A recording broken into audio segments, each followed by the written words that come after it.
What is going on, everyone? And in this video, I'll be giving you my UFC 287 main card predictions for the upcoming event taking place this Saturday, April 8, 2023, out of Miami, Florida, USA. Alex Pereira taking on Israel Adesanya for the second time.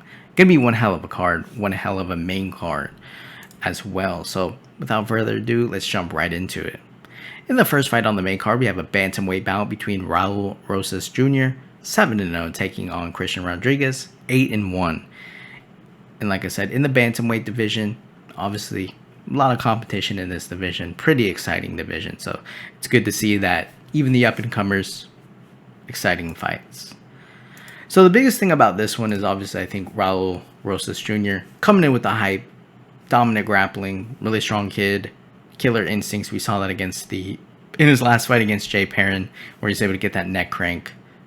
Didn't look like it was hard for him to do that at all. And then before that, he's obviously had the decision win on the Dana White Contender Series. So obviously the hype's behind Rosas Jr. So what is Christian Rodriguez going to bring to the table? Well, he has one win in the UFC and one loss in the UFC. He also has a fight on Dana White Contender Series. Now the concerning part here is that he's been taken down, right, in each of his fights. But in his last fight, he did get that anaconda choke, which was basically from a reversal. When Joshua Weems took him down, he was able to lock in that submission, kind of reversing him to get it as well. So obviously they chose a guy to fight Rosas Jr. who is obviously has a little bit of a weakness probably to the wrestling. And that's smart to do. But I do think Rodriguez too on the feet, he can crack. Not the most technical striking, but at the same time, if Rosas Jr. is getting a little bit too careless, or he even tries to exchange with him a little bit, he could get cracked, and he might have to deal with some adversity there. And then at the same time, obviously Rodriguez being able to pull off like a defensive submission, maybe Rosas gets a little bit too cocky with it, and then Rodriguez pulls off a guillotine. We've seen that before. We've seen guys come in there undefeated and then look like shit. So you never really know. Rosas Jr. also young kid, a lot to learn still probably, and it's good for him to not be rushed against like a top level, especially in this division. Like this division is full of killers as well. So, and he's not gonna have he's gonna have a short reach disadvantage in this fight. So it'll be interesting to see. But he is the taller fighter and probably the bigger fighter, like the more lengthy fighter, even though he doesn't have that reach advantage. So yeah, we'll have to see what happens here. But on paper, I guess you could say Raul Rosas Jr. path to victory is to take him down, find a submission, ground and pound, something like that. And then for Rodriguez, it's the he's got to create some sort of chaos. He can't settle into a takedown or whatever. He's really got to disrupt it somehow, whether that be through getting him into a brawl and then landing a good punch, or reversing him when he gets taken down. Although I do think that's going to be pretty hard, because Rosas Jr., man, he looks pretty strong, and when he went after that submission, the neck crank, like he was pretty adamant, like he didn't look like he was gonna get reversed or anything like that. So I think it's gonna be pretty hard for Rodriguez to find that opening. But you never know. It's a fight at the end of the day. But I think the smart money is going to have to be on Raul Rosas Jr. So for me, my pick is going to be Raul Rosas Jr. to defeat Christian Rodriguez.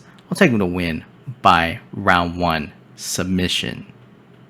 In the second fight on the main card, we have Kevin Holland, 23-9, taking on Santiago Ponzinibbio, 30-6, in a welterweight bout, and a pretty important fight in the welterweight division, just because Kevin Holland, I think if he loses here, especially if he gets defeated pretty badly, it's gonna kind of be probably the prelims for him next. He's not gonna be on the pay-per-views. And then for Santiago Ponzinibbio, he's got to beat someone like Kevin Holland. Probably has to do it pretty dominantly too, to kind of get that next level competition or whatever. He's been pretty solid. But for Kevin Holland, he fights the better striker in Stephen Thompson, eventually gets taken out. He fights a very dominant grappler, like Chimaev gets taken out. Now, granted, that was short notice.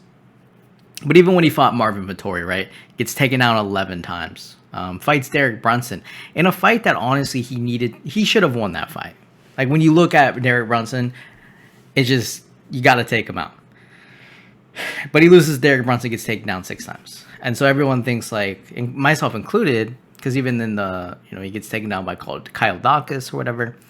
Alex Oliveira even took him down in that fight. So you kind of have this idea that Tim Means took him down. You have this idea that like he can't stop the takedown, and someone better than him when it comes to grappling, wrestling, is just going to be able to dominate him.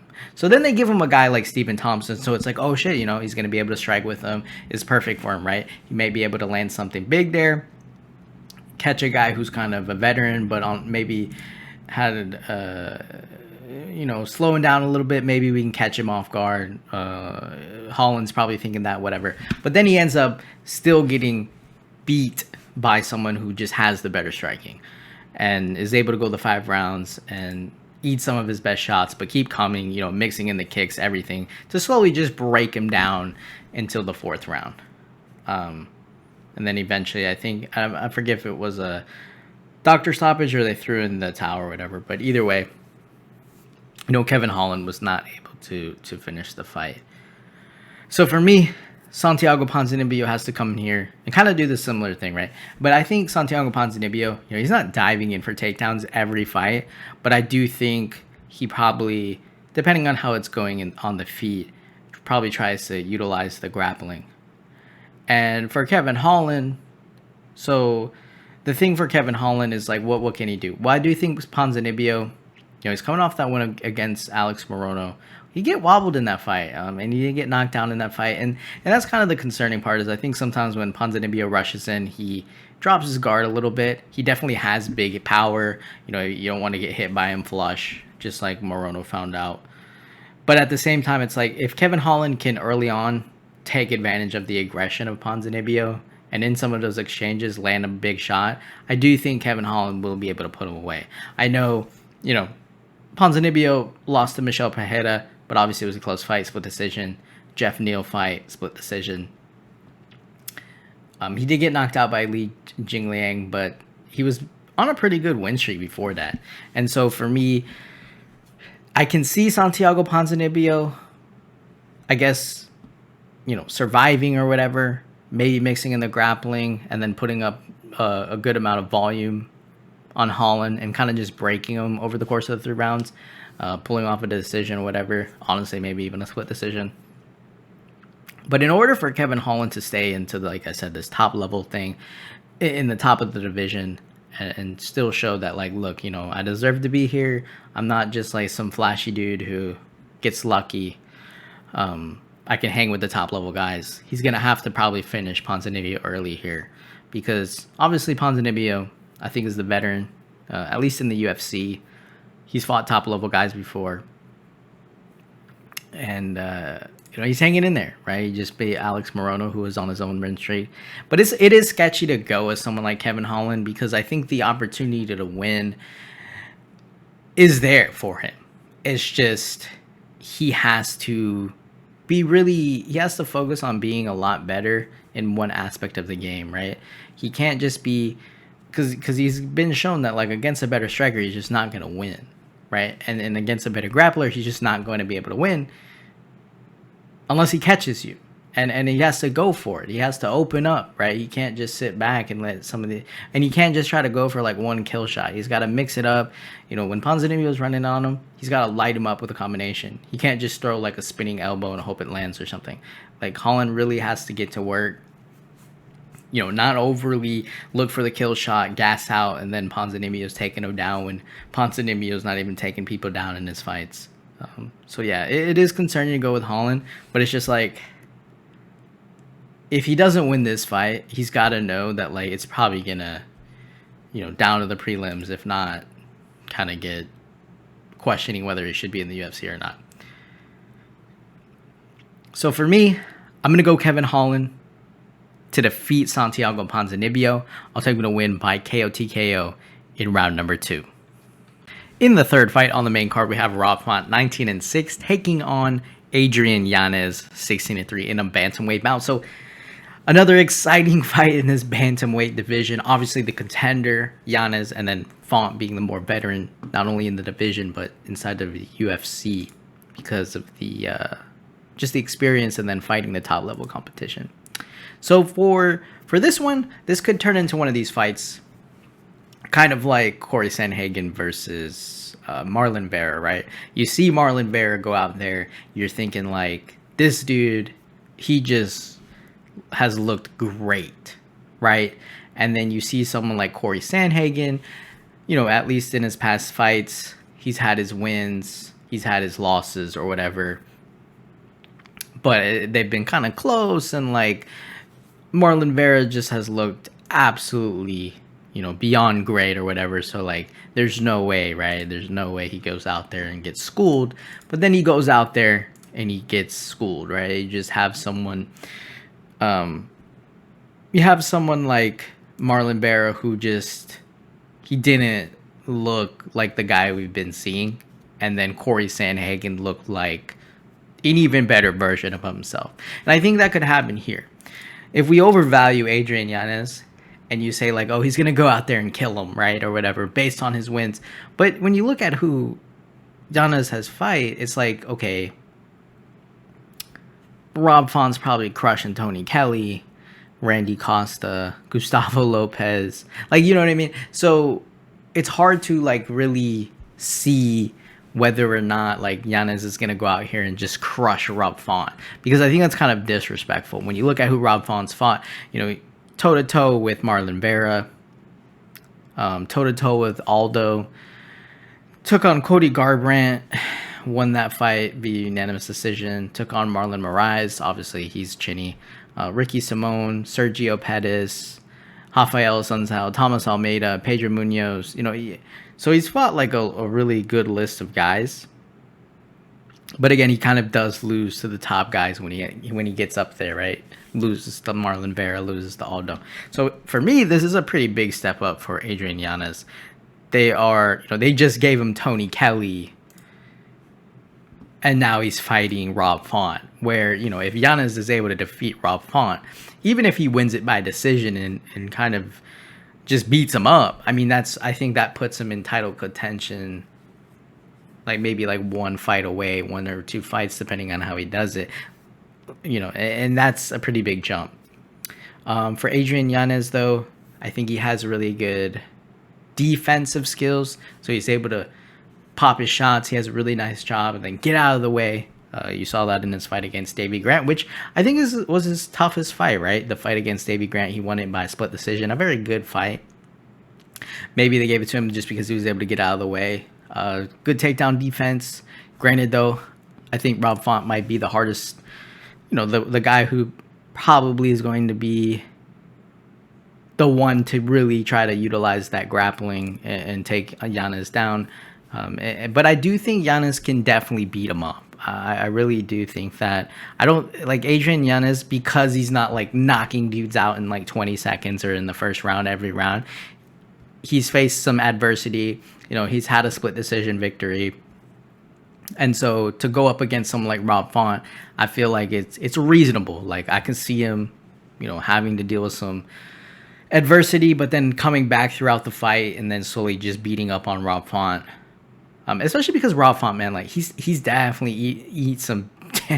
I mean, in the fight against Marlon Vera, I mean, he ate some damage in that fight, and even in the fight against Aldo, he definitely ate some damage. So he's a tough bastard, right? He's not getting finished. It's not like he's coming off 2 knockout losses. But I do. So I would, for Yanez, I do expect him to not expect he's gonna get him out there in like the first round. I do think Yanez should probably prepare for a war against Rob Font, because I really don't think he's going to be able to finish him.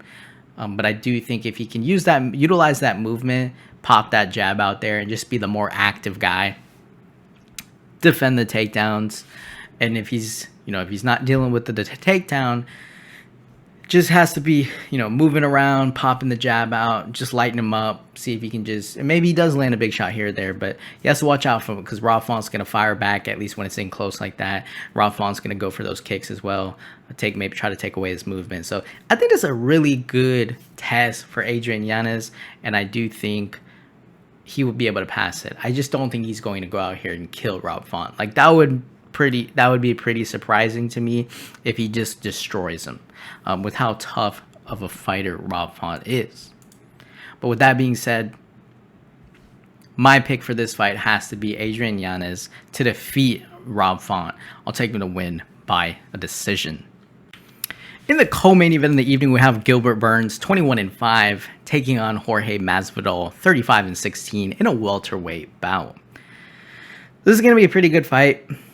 I do think a lot of people, though, are discounting Gilbert Burns, in my opinion. I think people, I know he's the favorite, but I still feel like he's not necessarily the guy talking shit all the time and doing all this Scarface stuff. So he's probably not the most popular one in the media. And so it looks like they're like focusing a little bit more on what Masvidal's doing. But I do think Burns in this fight, being the favorite in the betting lines, I do think that's pretty justified. Obviously, he's been the more active fighter. You had Masvidal kind of dealing with the Kamaru Usman / Colby Covington saga. I think his win against Nate Diaz was kind of like, again, it's one of those things where you just got to beat up Nate Diaz, right? Ben Askren, I mean, that was pretty cool, but again, if you want to be in the top in the UFC, you got to take out Ben Askren. His win against Darren Till is pretty impressive. KO'd him.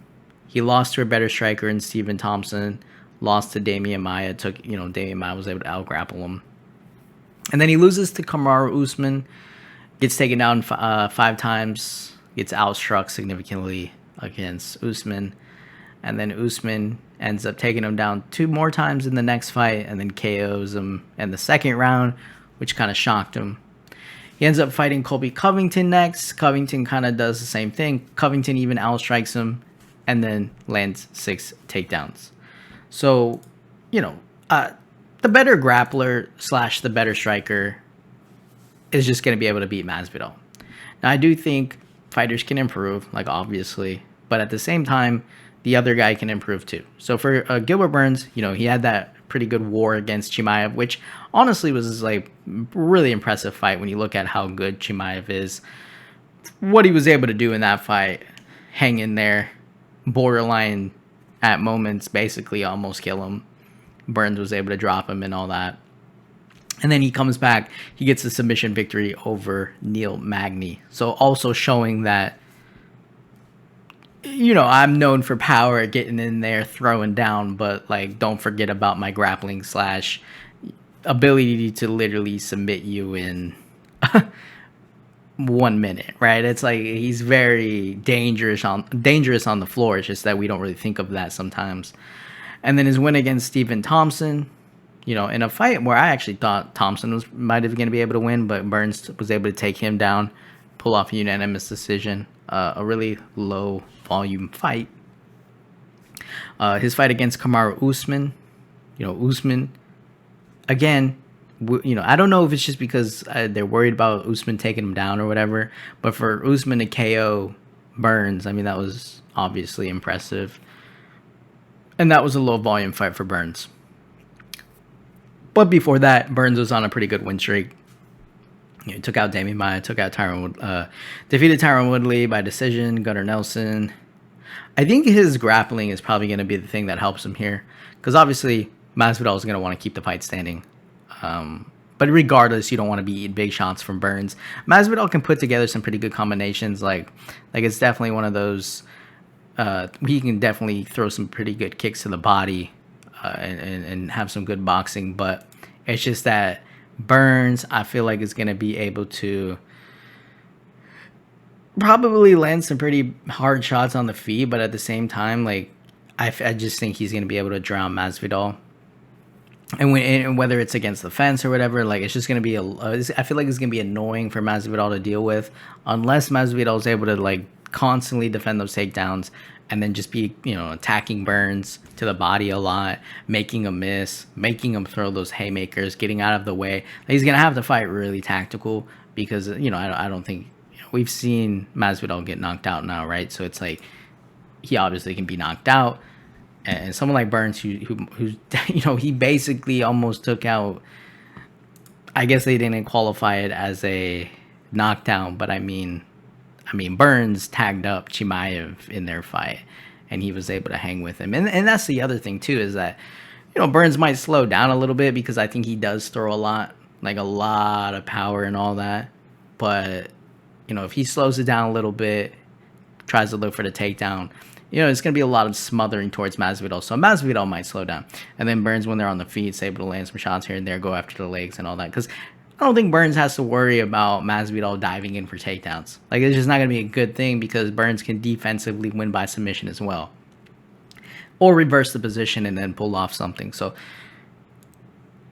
I do expect, though, Masvidal put up a fight, though, even in his fight against Covington. He did put up a fight. He was frustrated. He was getting taken down, but obviously you got to do something with it.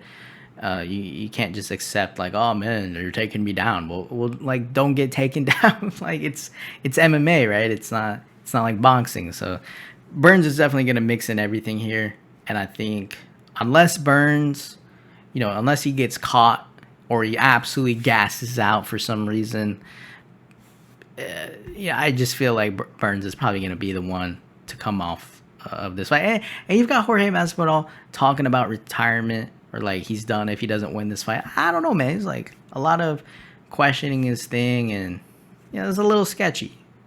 He might prove wrong, though. Who knows? But for me, I'm gonna go Gilbert Burns to defeat Jorge Masvidal. I'll take him to win by a decision. In the main event of the evening, we have Alex Pereira, 7-1, the middleweight champion, taking on Israel Adesanya, the former middleweight champion, 23-2 for the UFC middleweight title. So this is going to be a rematch, obviously, of their previous fight. A lot of controversy in that one for Adesanya, whether or not he was actually out or whatever. But, unfortunately, just the way he looked, I think. And he was getting teed off on. I understand early stoppage, let him die. I get it. It's fighting. But at the same time, not a position you want to be in. And then obviously, I think a lot of people are discrediting Pereira. You look at the end of the first round, Adesanya really hurt him badly. It seemed like in close early on, Adesanya was just a faster fighter, and maybe Pereira kind of got caught off guard by that because it really didn't look like his defense was up, and Adesanya just swooped in with that right hand, badly hurt him, goes to the bell, whatever.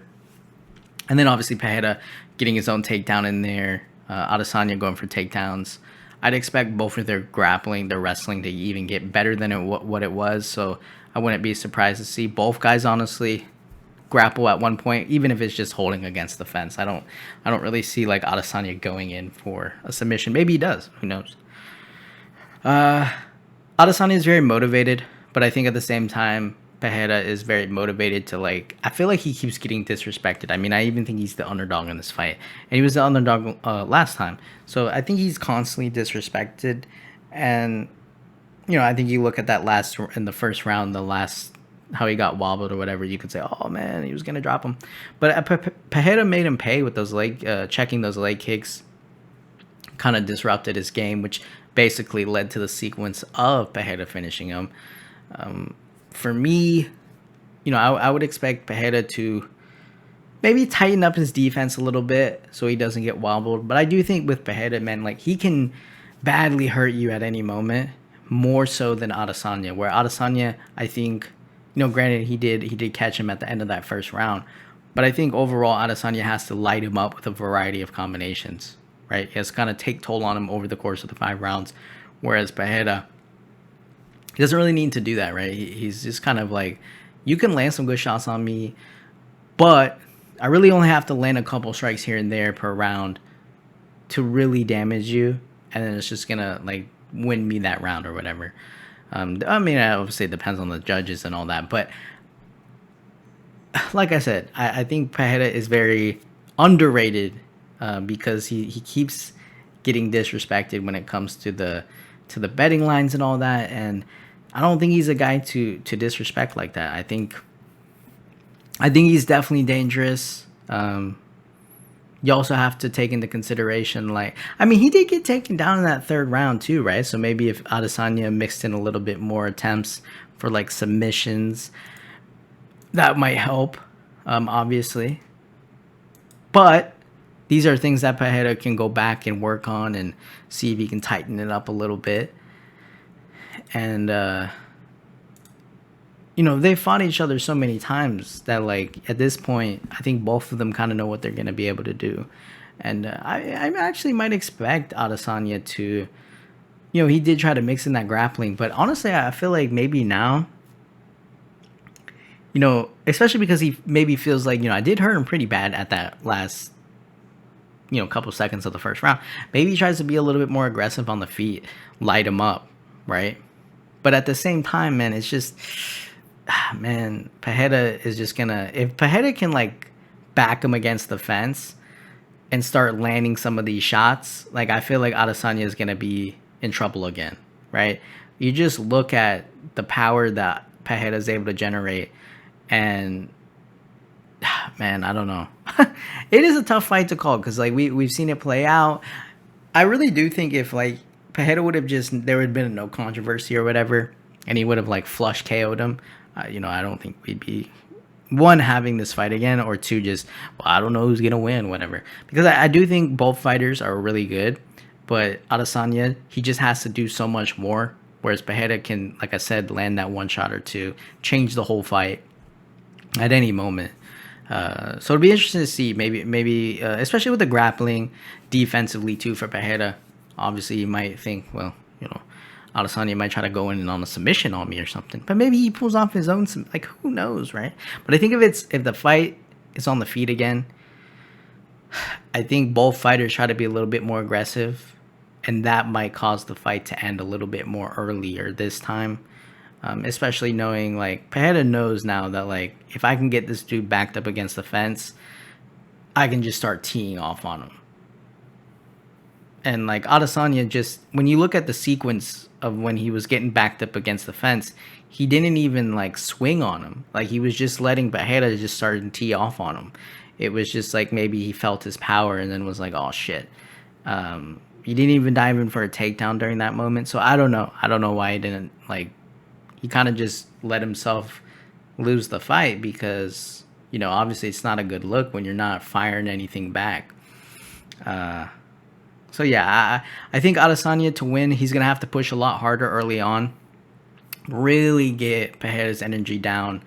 You know, take him down. And when he's taking him down, work for a submission, ground and pound. He can't just take him down and sit there, not really do anything. Because then, obviously, you know, what's that going to do? So, for me, you know, tough fight to call. But I still feel like Alex Pereira is getting disrespected here. And when we see these rematches, the immediate rematch doesn't always go well for the former champion, unless it was something like, you know, Amanda Nunes, where you could obviously tell, like, Amanda Nunes was like the better fighter until she lost that fight, right? And then they fight for a second time. She goes out there and then kind of puts on more of a win that we all expected her to have. But this one, though, I mean, I just think Pereira's getting super disrespected, and I honestly think he could finish this fight even sooner if, you know, he pushes a little bit more, gets in his face, really tries to break down Adesanya. Has to be careful, though, because we don't know what Adesanya is going to bring as well. He seems very motivated. You know, he's kind of created that narrative in his head that, like, this is his comeback and this, you know, this was bound to happen and all this stuff, and, you know, he wants revenge. he's making it like a whole story, so we'll have to see. But again, disrespected, gotta go with the guy again. My pick for this fight is going to be Alex Pereira to defeat Israel Adesanya. I'll take him to win by round 2 KO TKO. And so that'll do it, guys, for my UFC 287 main card predictions for the upcoming event taking place this Saturday out of Miami, Florida, April 8, 2023. Really looking forward to the main event, the main card, the whole card. I think it's going to be a good one. Hope you guys enjoy. Leave your comments down below. Hit the like button, hit the subscribe button. I'll see you guys in the next video.